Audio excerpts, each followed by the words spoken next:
afternoon. Good afternoon to everyone. Welcome to today's daily COVID-19 update.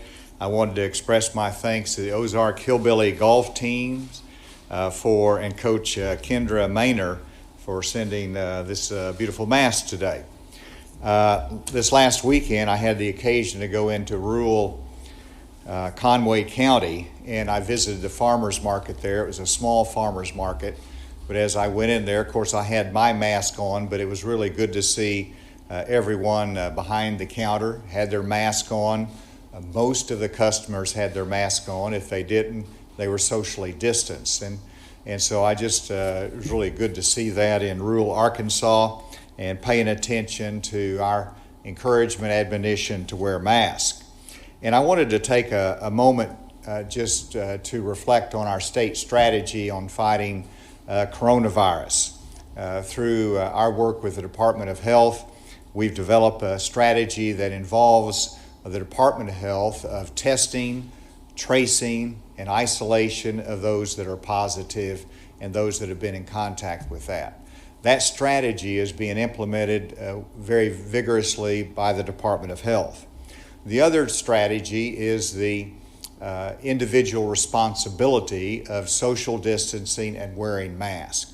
These are all critical elements that feed in together to have a comprehensive state strategy on reducing the spread and making sure, as our goal is, that we can accomplish our goal.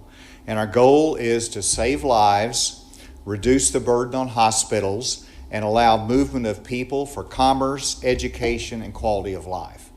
That's a simple objective we have as we implement that strategy. But one of the key elements to be successful in that strategy is testing. And I really applaud the Department of Health and the personnel there for continuing to increase their capacity on testing. And let's look at how we're doing on testing in Arkansas. So we're going to reverse our order just a little bit. If we go to the first slide, this shows the testing by facility, and as you can see, we've had in the last 24 hours 6,563 tests. Now, of those, of course, red is the commercial labs, and you can see how that has varied in the last 2 weeks. The white is the Department of Health lab, and you can see how that has increased through their own intensive effort. We've got to continue that independent strategy that we have, as well as hoping for a national strategy and support for our commercial labs, because that level of testing is critical for us as we go into the fall, as we look for continued activities in the state. Here we have 1,800 tests by the Department of Health, which is the largest number that they have done in a 24-hour period, with 4,200 from the commercial labs and some from UAMS as well. And related to that, I want to applaud our federal delegation that has written the Vice President a letter in regard asking for support for expanding testing capacity in our commercial labs. And we were glad to provide a copy of that, but it was signed by all 6 members of our federal delegation.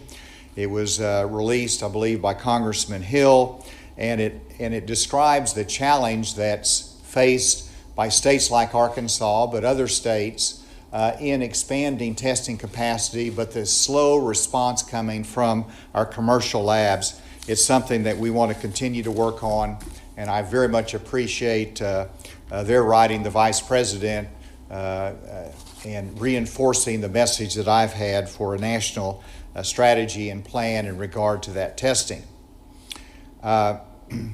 Let's go to the cases. Yesterday we had 28,939 cases, and today we have an additional 794 cases. That brings us to 29,733 cases. Hospitalizations increased by 6 to 445. We have 8 additional deaths, brings us to 331 deaths. If you break that down by counties in terms of new cases, Pulaski County had the highest rate of growth with 111 cases. Washington County had 68. Sebastian County had 52. Pope County had 41.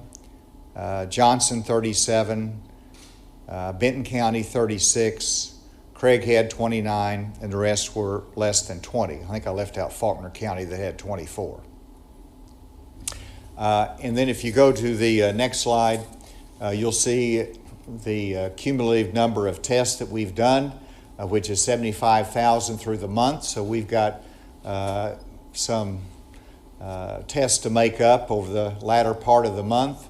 If you'll go to the next slide, we'll see the percent positivity in our test, which is hanging in there about the same level. Well, just the day before, we obviously had some bad days of positivity that has now come down some. And the next one shows the 7-day rolling average of positive tests in the state, and it got above 10% in the rolling average.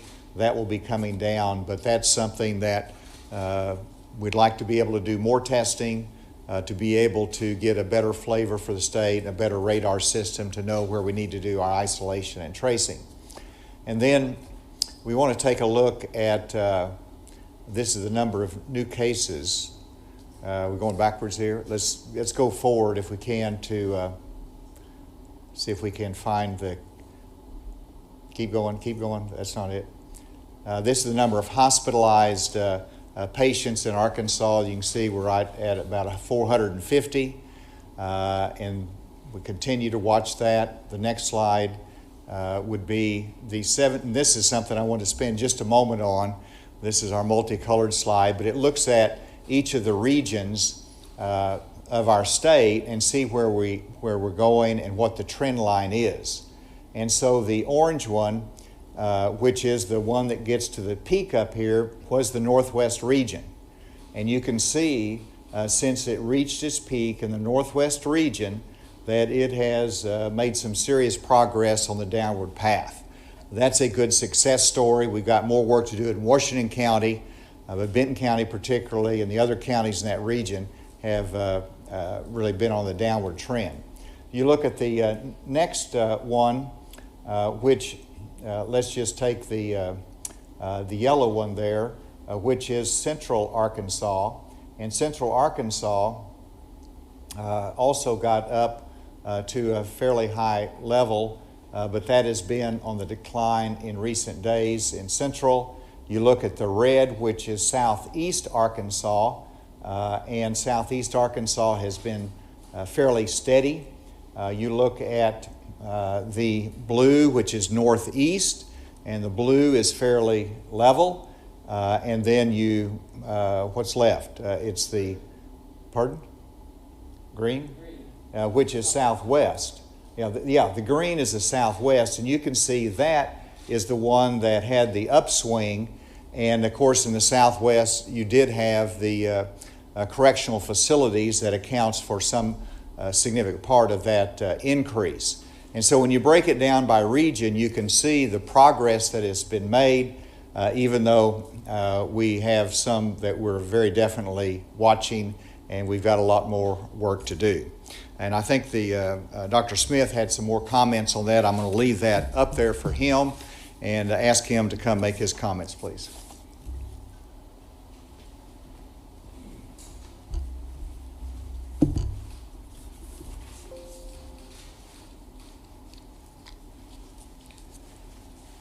Thank you, Governor. I'll give a few more details on the numbers, and I'd like to talk a little bit about this graph and then a little bit more about testing as well. As the Governor mentioned, we did have 794 new cases since yesterday. Of those, 33 were indicated as being in correctional facilities, 761 in the community. That brings our total to 29,733. Of those, 6,558 are active cases. 130 of those are in a nursing home, 971 are in a correctional facility, and 5,457 are active cases in the community. We have had, since yesterday, a net increase of 6 in our currently hospitalized, bringing our current hospitalized to 445. We have had an increase of 2 on a ventilator, bringing our total on a ventilator to 91. And we've had, unfortunately, 8 additional deaths, bringing our total to 331 deaths from COVID-19.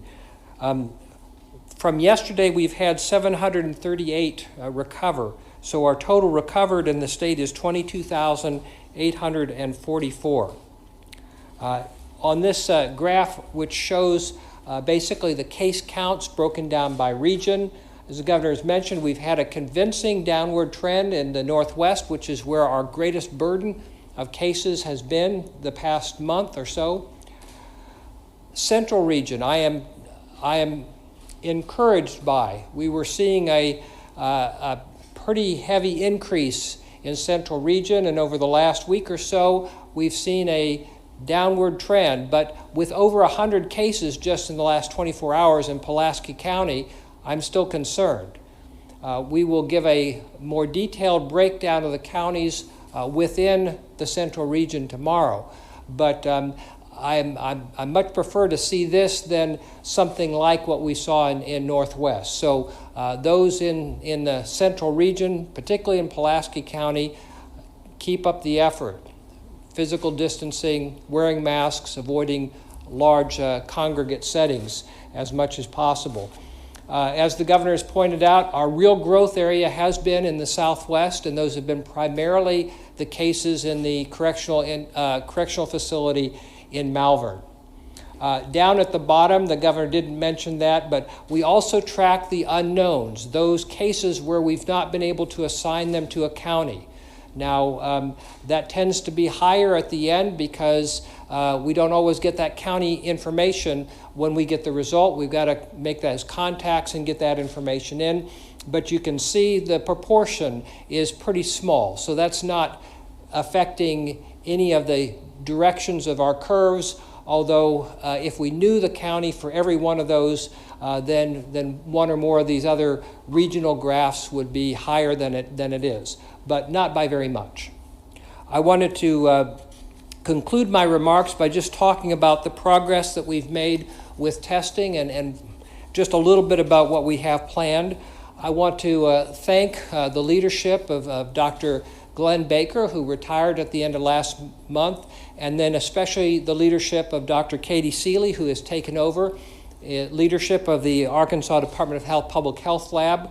The 1,832 individuals that we tested in the public health lab yesterday is an all-time high for the public health lab.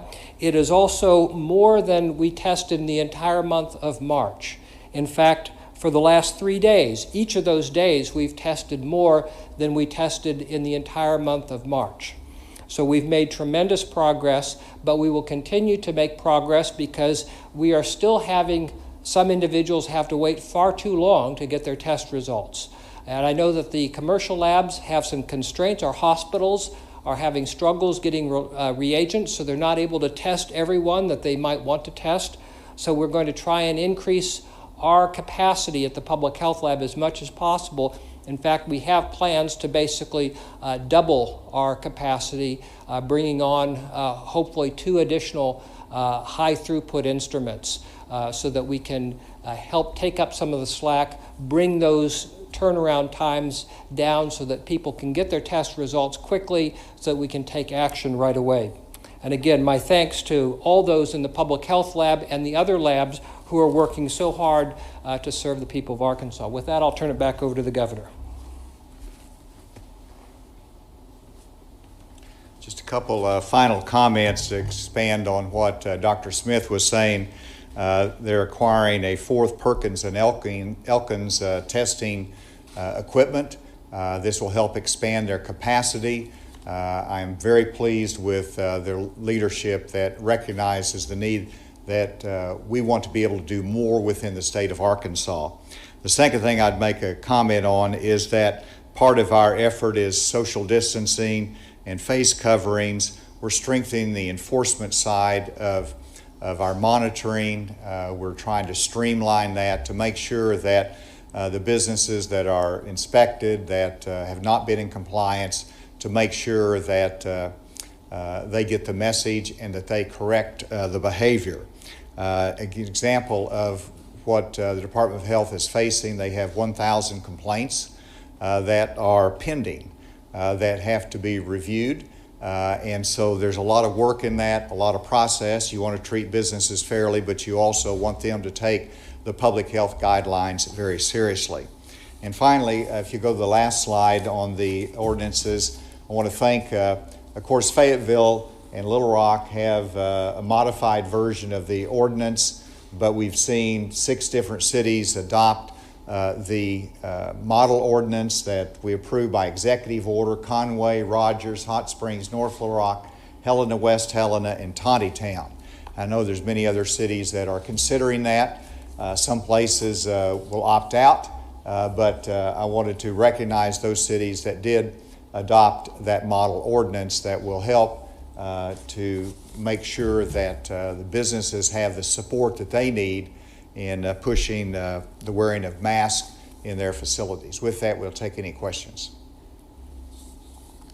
The graph that you showed with the positivity rate, those numbers look pretty high compared to what they've been in the past.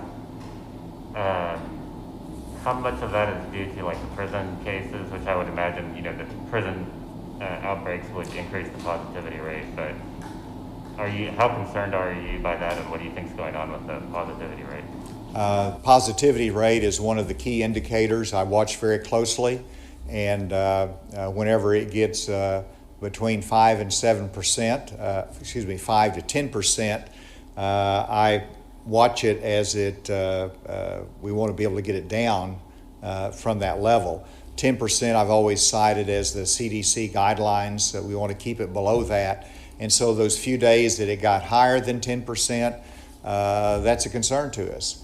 I'm going to let Dr. Smith comment on this, but part of it is that if you have a decrease in the commercial labs testing that comes in, they're the ones that have the lowest positivity rate. And so if that is reduced, then you're having a greater part of the equation, those that are coming from the public health lab, and the public health lab targets many at-risk populations, including comprehensive testing in correctional facilities, nursing homes, county jails, and so sometimes that will account for a higher positivity rate as well. Dr. Smith? Yes, I agree fully with the governor. When the positivity rate increases up around 5, especially over 10%, we get concerned that we may be missing cases, and that's why we watch that percent positivity rate. So that is why we're pushing to do more testing, to build our capacity at the public health lab, so that even if there's struggles in the commercial labs, we'll still be able to continue the volume of testing. Now, the reason why we're concerned about the positivity rate when it goes up high like that is the concern is that we may be missing cases, that we're not testing enough people, that these are the ones that we've tested, but there may be others out there who we're not testing. Now, when we're testing in a closed congregate setting, like a correctional facility or like a nursing home where we go and we test everyone, we may get very high positivity rates, but we're not really concerned that we're missing people because we've tested everyone in that facility. So it does require some interpretation. So when we have some of these high positivity days because we've tested everyone in a facility, that has a different meaning than if you're testing out in the community, because if you've tested everyone, you don't need to worry that you've missed some out there. Yes? So how are we doing with contact tracers? Like, how many people have we added? Where are we at now compared to where we were a couple years ago? Can I have Stephanie come up, and Chief of Staff Stephanie Williams has been working on that and might be able to give an update on the specific numbers. The last report I had was there was some significant additions to it, but go ahead, Stephanie. Thank you, Governor. We did add a second contact tracing vendor last week. The Arkansas Foundation for Medical Care was announced last Thursday. We anticipate that they'll start on July 20th, and they'll also be adding another 350 contact tracers. General Dynamics Information Technology is in process of hiring staff now, and they have initiated contact tracing activities. As of last Thursday, they had 83 staff already hired, and then they had another, I think, about 1,200 applicants. So lots of interest in becoming contact tracers. So they've started. We still have our staff at the department as well as the partner agencies that are doing tracing, but they're ramping up quickly. And I should add that the second contract with General Dynamics, the second contract with Arkansas Foundation for Medical Care needs to have an appropriation by the Arkansas General Assembly. The Legislative Council will meet next week to consider that appropriation, and so there are some steps before we can actually start implementing that contract. How much more testing can the public health lab do, and do you guys need more resources to expand that in case the commercial lab situation just lags? And Mike, you're right on point. That's the whole point of our discussion in the last couple of days is, as you see the strain on the commercial labs, we want to have the control of our own destiny. And to have more control over our destiny and our testing, we have to build that capacity within our Department of Health lab. And so that's why I've told Dr. Smith that he doesn't have a blank check because the legislature has to sign the check. But I do want to have proposals for expanding our own capacity. And that's not easy because you have to have a machine, you have to have reagents, you have to have laboratory space, you have to have personnel. And so all of that is currently being assessed and moving forward with that, subject to putting the exact precise figures as to what we will need to accomplish that. But that's in works. If you're able to expand it, are you still going to have the same problems the commercial labs are having with getting the reagents and different things? Well, I am, and I've been a little bit harsh on the timeline for getting reports back from the commercial labs, but they're a key part of the ingredient. As you can see, they have about tripled our testing capacity and the reliance that we have on our commercial labs. But because the whole nation depends upon them, there's a greater time lag, which renders so much of the testing almost ineffective and frustrating and costly. And so, we believe that, we're going to have more progress in our commercial labs. I know the White House is pushing them to do more. I've encouraged them to do specific ways to help our commercial labs. So I think that will improve over time, but we don't know what the future holds, and you just don't want to have our capacity solely tied to the commercial labs, and that's why we're trying to develop a more independent capability. Is there a question remotely? Yes, Governor, good afternoon. It's Neil Gladner in Hot Springs, and this question really is for Dr. Smith. Along the lines of what you're talking about, as I recall last week, you showed a chart about when we were getting back test results on average. In April, it was, I think, 1.7 days. In the early days of July, it was at 2.5 days. Where is that now? And more effectively, Dr. Smith has talked about usable or actionable data. At what point, the point you were making a moment ago, Governor, is that data no longer actionable? I'm going to ask Dr. Smith to tackle that first.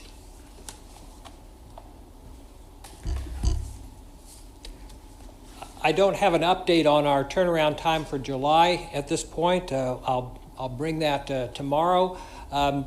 Remember, though, there's always going to be, until the month is completed, there's always going to be tests out there that we don't know about because we haven't received the results. And those are going to extend that turnaround time. So our 2.5, as I acknowledged when I shared that last week, is certainly not it's a minimum, not a maximum. But we know we need to work to improve the turnaround times. But there's always going to be tests out there that we haven't gotten the results back yet on. Now, your other question about how long, is it no longer actionable? Well, the short answer, it really depends on the setting. Obviously, the quicker you get those results back, the more actionable they are. Even if you get it back, beyond the period of time that someone would be in isolation or quarantine, that is still useful information, because then you have that information for contact tracing and understanding where the next wave of infection might be. Next question. Yes, Dr. Smith, this is Mike McNeil at MagnoliaReporter.com. I understand some South Arkansas residents are being tested for COVID at Louisiana clinics because local physicians can get the results faster. Would it in fact speed up testing if Arkansas residents in border counties got tested in neighboring states? And if so, would those test results be counted as Arkansas results, or in our case, Louisiana results? I know the answer to that question. No, go ahead. If they're Arkansas residents, they'll be counted as Arkansas cases, and we will get those results. It's required by our reportable disease rules. Now, everyone is using the same commercial labs, basically.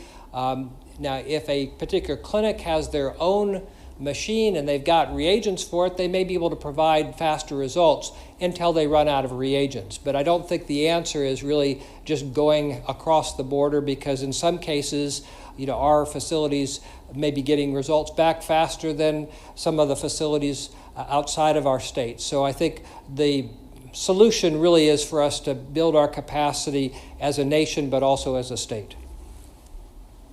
Next question. Governor Hutchinson, this is Emma Claybrook with 4029 News. Politico is reporting on the CDC's assessment of Arkansas's handling of COVID-19. Politico says the report alleges that people in Arkansas, especially in the minority communities, are confused and misinformed about COVID-19. Politico is also reporting that the CDC says people are working while they are sick and while they're waiting for COVID-19 test results. Have you seen the CDC's report? And if you have, what is your response to what the report said? I have seen the CDC report, and I know that the Department of Health worked very closely with the CDC side by side as they did their work and wrote their conclusions. And I know that Dr. Smith and his team have a working group to respond to the recommendations that were made by the CDC. In terms of the Politico story, it was a little bit misleading, implying that the CDC made some of these findings, and in fact, they were really a focus group of some of the minority community, and the focus group said that the community expressed confusion caused by inconsistent messages from authorities, changing guidance, and the reopening of the state. And so, this is feedback from the community, and I think that's very important to hear. It emphasizes the importance of the consistency of the message, but whenever you have language barriers, that's an additional challenge to overcome. So we take that very seriously, and I know we'll be working on that. Dr. Smith?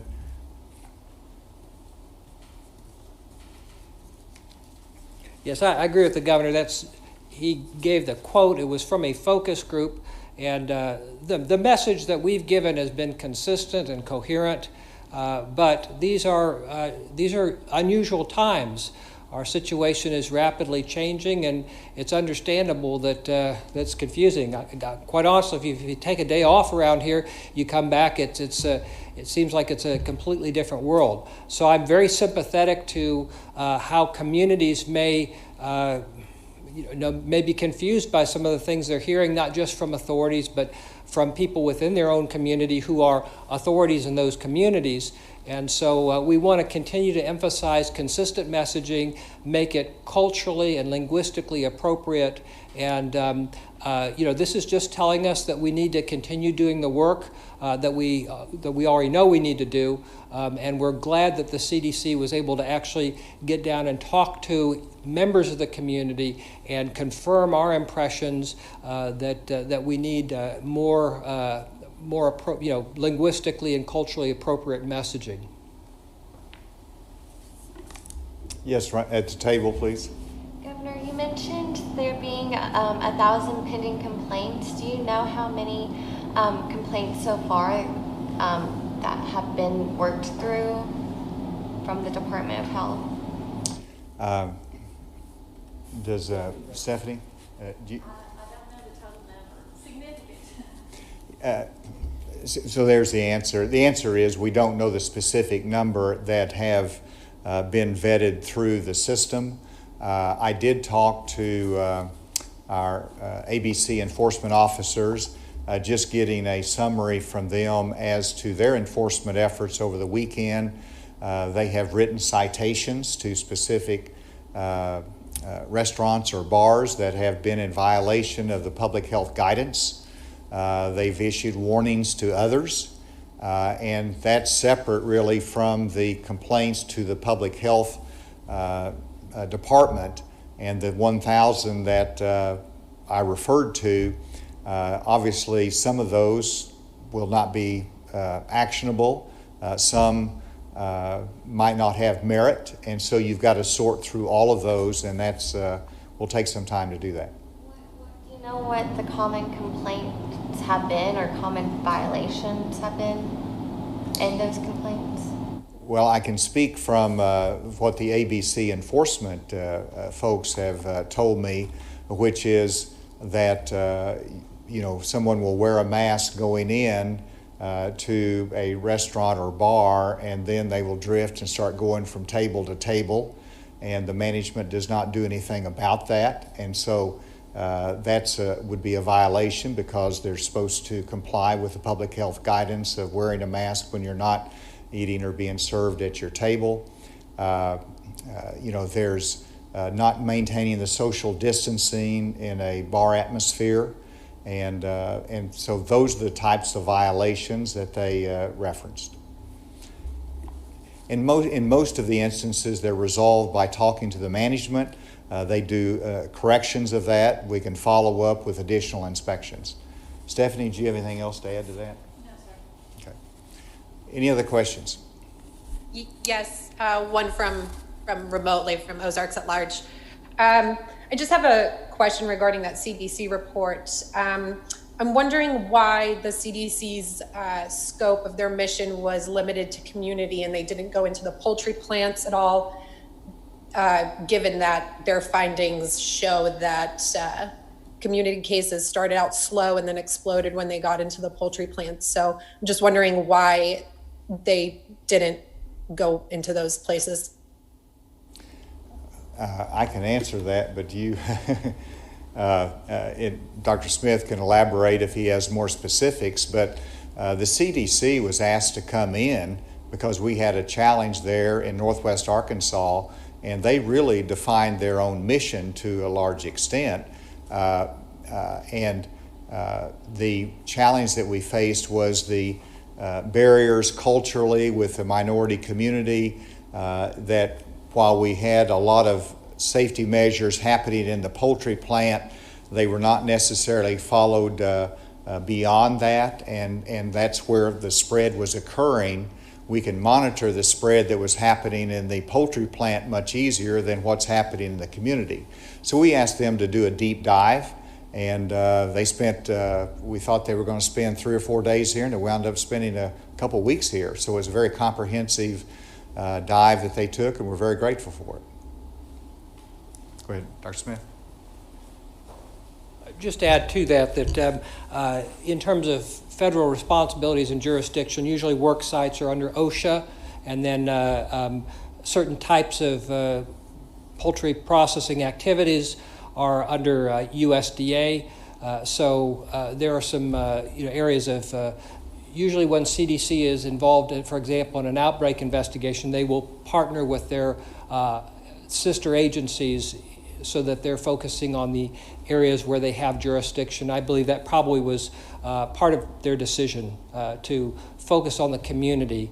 And I know they also did communicate with OSHA during the time they were here. With that, thank you very much. And tomorrow we'll be in Conway, Faulkner County for our daily update, and looking forward to visiting with the community leaders there. Thank you very much.